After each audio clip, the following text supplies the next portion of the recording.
অসমৰ জনগণে অবৈধ বুলি ঘোষণা কৰা 1979 চনৰ সাধাৰণ নিৰ্বাচনৰ সময়ত অসমৰ সংসদীয় সমষ্টিসমূহৰ মনোনয়নৰ বাবে দিল্লীত থকা কেন্দ্ৰৰ কংগ্ৰেছ চৰকাৰখনে 3 ডিচেম্বৰৰ পৰা 12 ডিচেম্বৰ 1979 চনত মনোনয়ন পত্ৰ দিবলৈ সময়সীমা নিৰ্ধাৰণ কৰি দিছিল। অসমৰ ৰাইজে অসম বন্ধ ঘোষণা কৰি এই মনোনয়ন পত্ৰ দাখিল নকৰিবলৈ প্ৰতিগৰাকী অসমীয়া আৰু দেশৰ নাগৰিকক আহ্বান জনাইছিল। উপায়ুক্তৰ কাৰ্যালয়, মহকুমাধিপতিৰ কাৰ্যালয়ত দলে দলে ৰাইজে ওলাই আহি পিকেটিং কৰিছিল আৰু সৰ্বোচ্চ উজাৰিও নিৰ্বাচন অসমত হ'ব নিদিব তেনে এক প্ৰণ আৰু তেনে এক প্ৰতিজ্ঞাৰে ওলাই আহিছিল। 10 ডিচেম্বৰৰ দিনা মোৰ এতিয়াও মনত আছে। তেতিয়া মই 6ম মান শ্ৰেণীত পঢ়ো। আমাৰ মাজলৈ খবৰ আহিছিল যে লাখ টকীয়াৰ পৰা কংগ্ৰেছ দলৰ হৈ বৰপেটা সমষ্টিত মনোনয়ন দিবলৈ ভূতপূৰ্ব ৰাষ্ট্ৰপতি ফখৰুদ্দিন আলী আহমেদৰ পত্নী আবিদা আহমেদে বৰপেটালৈ যাত্ৰা কৰিব। নিচেই পুৱাতে আমি সকলো তাত উপস্থিত হৈছিলো তেখেতক বাধা দিবলৈ। মোৰ মনত আছে গিল সাহাব তেতিয়া DIG আছিলে। তেখেতৰ নেতৃত্বত পিকেটিংকাৰীসকলক উফৰাই বেগম আবিদা আহমেদক বৰপেটালৈ লৈ যাবৰ বাবে প্ৰচেষ্টা আৰম্ভ হৈছিল। লাখ টকীয়াৰ পৰা নলবাৰীৰ পৰা সৰভোগ, নলবাৰীৰ পৰা ভবানীপুৰত ৰাইজে বেগম আবিদা আহমেদক প্ৰতিৰোধ কৰিবলৈ প্ৰচেষ্টা চলাইছিল। পুনৰ গিল সাহাবৰ নেতৃত্বত CRPFে শান্তিপূৰ্ণ আন্দোলনকাৰীৰ ওপৰত লাঠি চালনা কৰিছিল। লাঠি চালনা আৰু বন্দুকৰ বেনেটেৰে আন্দোলনকাৰীসকলক প্ৰতিহত কৰিবলৈ প্ৰচেষ্টা কৰিছিল। সেই আন্দোলনৰ আৰু প্ৰতিবাদৰ মাজতেই ভবানীপুৰৰ উজান বৰবৰী গাঁৱৰ হাউলি কলেজৰ কলা বিভাগৰ প্ৰথম বাৰ্ষিকৰ ছাত্ৰ খগেশ্বৰ তালুকদাৰ আক্ৰান্ত হৈছিল। ভবানীপুৰ আঞ্চলিক ছাত্ৰ সন্থাৰ সম্পাদক চেতনাহীন তালুকদাৰক চুচৰাই নি পুলিচে বাটৰ কাষৰ খাল এটাত নিক্ষেপ কৰিল। আলিবাটৰ ধূলি তেজেৰে ৰাঙলী কৰি নিচেই পুৱা খগেশ্বৰ তালুকদাৰে আমাৰ মাজৰ পৰা আঁতৰি যায় অসম মাতৃৰ শ্ৰীচৰণক নিজৰ তেজেৰে ধুৱাই জাতিটোৰ মংগল কামনা কৰি তেখেত অসম আন্দোলনৰ প্ৰথম শ্বহীদ হয়। খগেশ্বৰ তালুকদাৰৰ মৃত্যুৱে সমগ্ৰ অসমতে আৰু দেশতে শোকৰ লহৰ তুলিছিল আৰু সেই শোকৰ লহৰে পৰৱৰ্তী সময়ত অসমৰ জাতীয় জীৱনলৈ এক নতুন প্ৰাণৰ সঞ্চাৰ কৰিছিলে। অসমীয়া জাতি এক অপ্ৰতিৰোধ্য জাতিলৈ ৰূপান্তৰ হৈছিলে আৰু অসম আন্দোলনক এক অপ্ৰতিৰোধ্য আন্দোলন ৰূপে সাব্যস্ত কৰিছিলে। অসম আন্দোলনৰ যদি ৰাজনৈতিক লক্ষ্য বিদেশীৰ পৰা অসমক মুক্ত কৰা আছিল, অসম আন্দোলনৰ অৰ্থনৈতিক লক্ষ্য আছিল অসমখনক স্বাৱলম্বী হিচাপে নিৰ্মাণ কৰা। মই অসমীয়া যুৱক যুৱতীক আহ্বান জনাম, স্বাৱলম্বিতাৰ পথেৰে খোজকাঢ়ি আমি জাতিটোক নিজৰ ভৰিৰ ওপৰত নিজে থিয় কৰাব লাগিব। অসম আন্দোলনৰ পিছত আমি আত্মনিৰ্ভৰশীলতাৰ পৰা বহু দূৰ আঁতৰি গলো। আমাৰ খেতি পথাৰত খেতি কৰিবৰ বাবেও আমি অচিনাক্ত লোকক মাতিব আৰম্ভ কৰিলো। আমি যিখন ৰিক্সাত উঠো, আমি যিখন অটো ৰিক্সাত উঠো, আমি যিখন বাছত উঠো, সিও যেন অচিনাক্ত লোকে চলাবলৈ আৰম্ভ কৰিলে। অচিনাক্ত লোকে অসমৰ অৰ্থনীতিটোক নিজৰ হাতলৈ লৈ যাব আৰম্ভ কৰিলে। অসমৰ যুৱক যুৱতীসকলে অসমীয়াক সেই অচিনাক্ত লোকসকলৰ পৰা ৰক্ষা কৰিব লাগিব। আমাৰ মাটি, আমাৰ খেতি, আমাৰ উদ্যোগ আমি নিজৰ ভৰিৰে আকৌ এবাৰ আমি নিজৰ ভৰিত নিজক থিয় কৰাব লাগিব। সেইটো জাতি, যিটো জাতিৰ খেতি পথাৰতো অচিনাক্ত লোক থাকে, যিটো জাতিৰ বাছখনো অচিনাক্ত লোকে চলায়, যিটো জাতিৰ ঘৰৰ দুৱাৰ মুখতো অচিনাক্ত লোকজনে আহি কাম কৰে, সেই জাতিটোৱে বহু দিনলৈ নিজৰ ভৰিৰ ওপৰত নিজে থিয় হৈ থাকিব নোৱাৰে। আবেগেৰে এটা জাতিৰ নিৰ্মাণ কেতিয়াও হ'ব নোৱাৰে। এটা জাতিৰ নিৰ্মাণৰ সৌধ হৈছে পৰিশ্ৰম। আবেগেৰে নহয়, এটা জাতিৰ নিৰ্মাণৰ সোণালী সৌধ হৈছে বিবেক।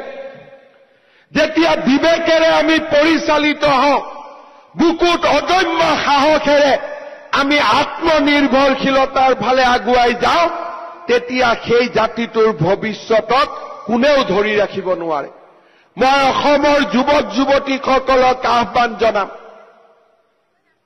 আমাৰ আন্দোলন হ'ব লাগিব আমাৰ খেতি পথাৰত, আমাৰ আন্দোলন হ'ব লাগিব আমাৰ উদ্যোগ খণ্ডত, আমাৰ আন্দোলন হ'ব লাগিব পৰিবহন খণ্ডত, আমাৰ আন্দোলন হ'ব লাগিব অসমক অৰ্থনৈতিকভাৱে স্বাৱলম্বী কৰাৰ দিশত। আজিৰ নতুন অসমীয়াই বন্ধ ধৰ্ণা পিকেটিঙৰ আন্দোলনক সমৰ্থন নকৰে। সেই আন্দোলন আমাক লাগে, যি আন্দোলনে অসমৰ পৰা অচিনাক্ত লোকসকলক আঁতৰি যাবলৈ বাধ্য কৰিব।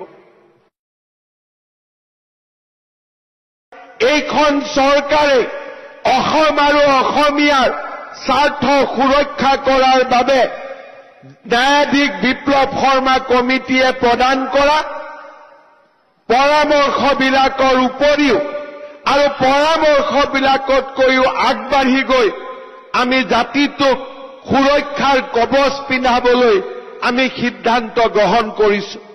প্ৰধানমন্ত্ৰী নৰেন্দ্ৰ মোদী ডাঙৰীয়াৰ নেতৃত্বত অলপতে সমষ্টিসমূহৰ যি পুনৰীক্ষণ হৈ গ'ল, ডিলিমিটেশ্যন হৈ গ'ল, সেই ডিলিমিটেশ্যনে 126টা সমষ্টিৰ ভিতৰত 105টা সমষ্টিত অসমীয়া আৰু ভাৰতীয় লোকসকলৰ যি প্ৰভাৱ, সেই প্ৰভাৱ বহু দিনলৈ অক্ষত ৰাখিব।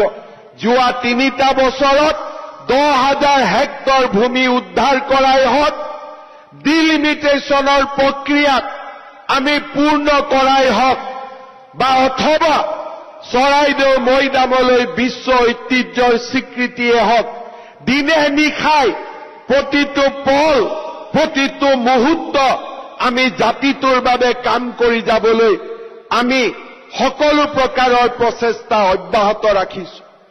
যোৱা 3টা বছৰত অসমীয়াই ভাৰতৰ বুকুত এক নতুন পৰিচয়েৰে থিয় দিছে।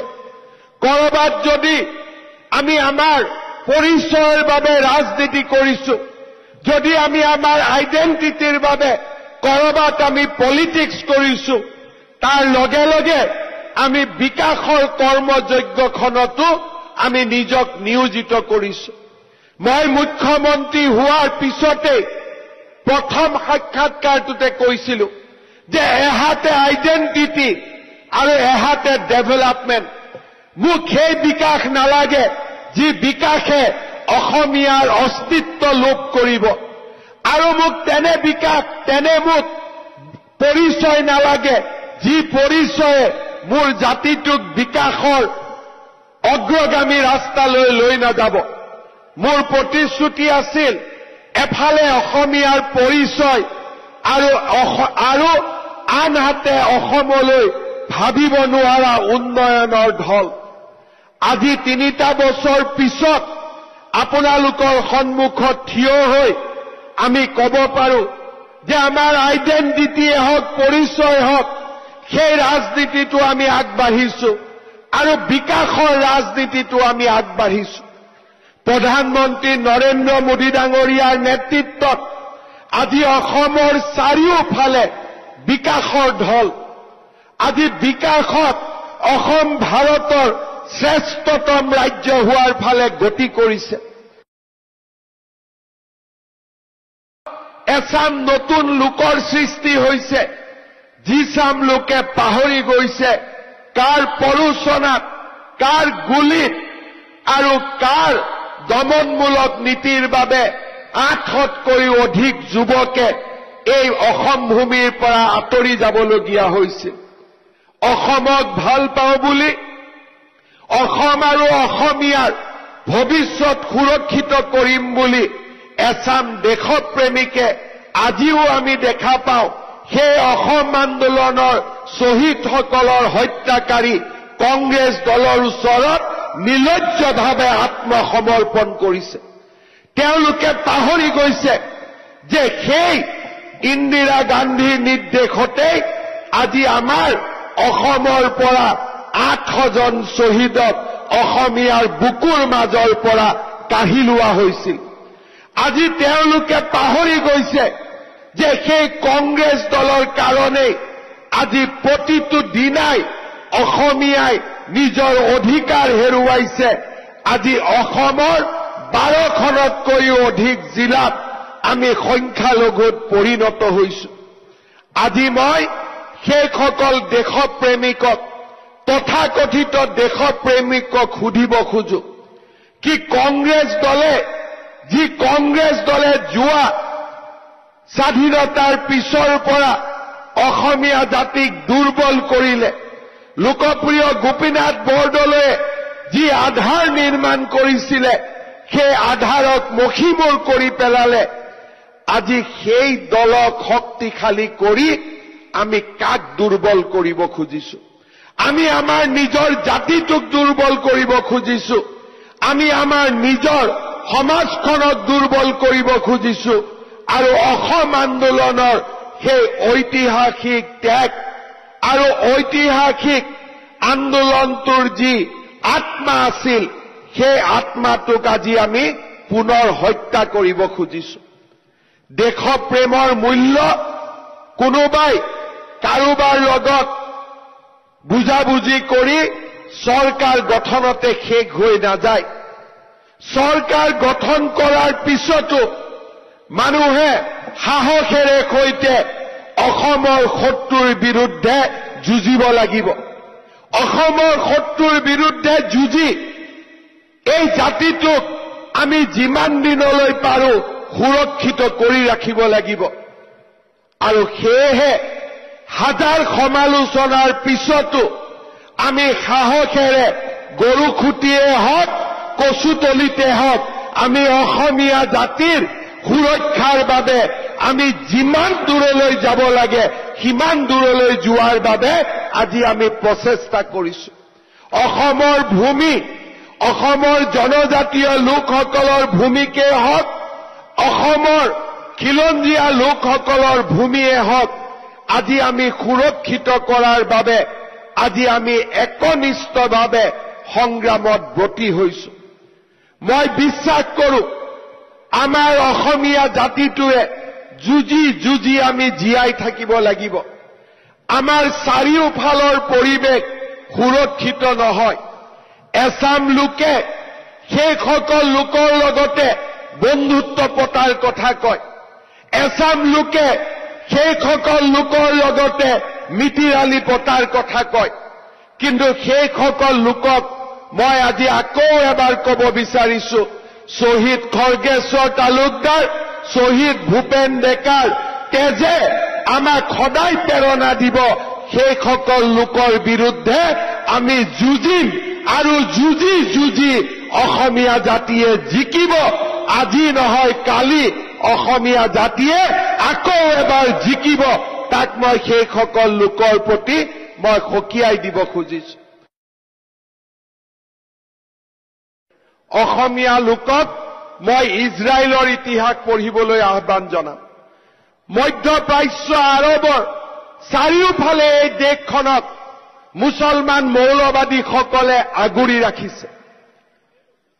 ইৰাণ, ইৰাক শক্তিসমূহৰ মাজত ইজৰাইলে কেইমুঠিমান লৈ প্ৰযুক্তি, বিজ্ঞান আৰু পৰিশ্ৰমৰ জৰিয়তে এক অভেদ্য জাতিলৈ নিজক ৰূপান্তৰ কৰিছে। মই অসমীয়া যুৱক যুৱতীক অনুৰোধ কৰিম, ইজৰাইলৰ ৰাষ্ট্ৰ গঠনৰ বুৰঞ্জী পঢ়ক। যি ধৰণে ইজৰাইল থিয় হৈ আছে, আমিও সেই ধৰণে থিয় হৈ আছো। ইজৰাইলৰ ৰাষ্ট্ৰ গঠন প্ৰক্ৰিয়াই আমাক সাহস দিব, আমাক শক্তি দিব, কেনেকৈ অচিনাক্ত লোকৰ মাজত থিয় হৈও নিজক দুৰ্ভেদ কৰিব পাৰি, অজেয় কৰিব পাৰি, সাহসী কৰিব পাৰি, পৰাজিত নোহোৱা এটা জাতি হিচাপে নিৰ্মাণ কৰিব পাৰি। ভাৰতৰ আটাইতকৈ সৰ্বোচ্চ সেনাক লাচিতে নিজৰ পৰম্পৰাগত অস্ত্ৰৰে পৰাজিত কৰিছিল। লাচিত আমাৰ প্ৰেৰণা, কনকলতা আমাৰ প্ৰেৰণা, শ্বহীদ খৰ্গেশ্বৰ তালুকদাৰ আমাৰ প্ৰেৰণা। আৰু তেওঁলোকৰ প্ৰেৰণাক আগত ৰাখি আমি এটা দুৰ্ভেদ্য, সাহসী, দুৰ্বাৰ, বীৰত্বৰ অমৃতেৰে পৰিপূৰ্ণ এটা অসমীয়া জাতি আমি নিৰ্মাণ কৰিম। সেই সংকল্প আজিৰ দিনটোত আমি সকলোৱে আকৌ এবাৰ গ্ৰহণ কৰিম। ছেমি কণ্ডাক্টৰৰ দৰে ফিউচাৰ ইণ্ডাষ্ট্ৰী আজি আমি অসমলৈ আনিব পাৰিছো। 12,000 কোটি টকা ব্যয় কৰি নুমলীগড় আৰু গহপুৰৰ মাজত ব্ৰহ্মপুত্ৰৰ তলেদি সুৰংগ নিৰ্মাণৰ পৰিকল্পনাও আজি আমি সাহসেৰে সৈতে কৰিব পাৰিছো। অসমত যদি ধৰাশদিয়াত ব্ৰহ্মপুত্ৰৰ ওপৰত দলং হৈছে, বগীবিলৰ দলঙো নৰেন্দ্ৰ মোদী ডাঙৰীয়াই সমাপন কৰিব পাৰিছে। আগলৈ আহি যোৰহাট আৰু মাজুলীৰ মাজতো ব্ৰহ্মপুত্ৰৰ দলং হৈছে, গোলাঘাট আৰু বিশ্বনাথৰ মাজতো ব্ৰহ্মপুত্ৰদি সুৰংগ হ'ব। কলিয়াভোমোৰাত দ্বিতীয়খন দলং, চকীঘাটত দলং নিৰ্মাণৰ কাম সম্পূৰ্ণ হৈছে। আগলৈ আগবাঢ়ি গৈ মৰিগাঁও আৰু দৰঙৰ মাজতো ব্ৰহ্মপুত্ৰৰ মাজত দলঙৰ আমি পৰিকল্পনা কৰিব পাৰিছো। নাৰেংগী আৰু কুৰুৱাৰ মাজত দলঙৰ কাম অহা 3 মাহৰ ভিতৰত আৰম্ভ হ'ব। আগলৈ গৈ গুৱাহাটী, উত্তৰ গুৱাহাটীৰ মাজত ব্ৰহ্মপুত্ৰৰ দলং, আৰু আগুৱাই গৈ পলাশবাৰী, শুৱালকুছিৰ মাজত ব্ৰহ্মপুত্ৰৰ দলং, আৰু আগুৱাই গৈ ধুবুৰী আৰু গোৱালপাৰাৰ মাজত ব্ৰহ্মপুত্ৰৰ দলং। আজি শিৱসাগৰ জিলাক বাদ দি শিৱসাগৰ দিচাংমুখত আৰু এখন দলঙৰ পৰিকল্পনা আমাৰ আছে, কিন্তু তাক যদি অলপ সময়ৰ কাৰণে বাদ দিওঁ, আজি অসমে এখন ৰাজ্য য'ত প্ৰতিখন জিলাতে এখনকৈ ব্ৰহ্মপুত্ৰৰ ওপৰত দলং হ'ব, প্ৰতিখন জিলাতে এখন মেডিকেল কলেজ হ'ব, প্ৰতিখন জিলাতে এখন বিশ্ববিদ্যালয় হ'ব। তেনে বিকাশৰ